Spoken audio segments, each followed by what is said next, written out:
Double standard that Coco Gauff is held to is literally insane. And this could be applied across the board with black athletes in general, but I want to highlight Coco because she's a black woman in a predominantly white sport.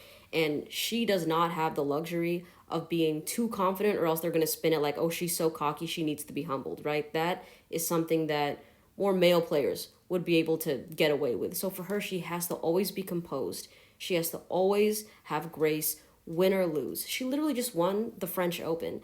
And the girl that she beat is having a boo hoo fest about how Coco wasn't necessarily the better player, but I just made too many mistakes and blaming it on all these other factors. And it's so telling when these microaggressions come out in competitive sports because you can tell that this girl wasn't just mad because she lost, but she was seething because she lost to a black woman, and it was literally oozing out of her pores. They could never just give her flowers and show that sportsmanship.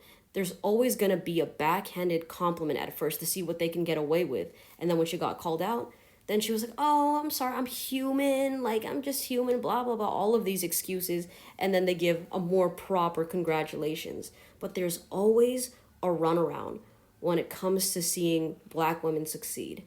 It's never like a straightforward congratulations, which is something that, like, and this is what I mean by double standard. Coco can't do that. She literally, if she acted the way that this woman did, that would be a stain on her for the rest of her career. They would be grilling her for the rest of her career. The same way that people still talk about Serena breaking her racket because she was upset and passionate, right? But they're not going to say she was passionate. They're going to say, oh, she was so aggressive. She needs to know how to control her emotions.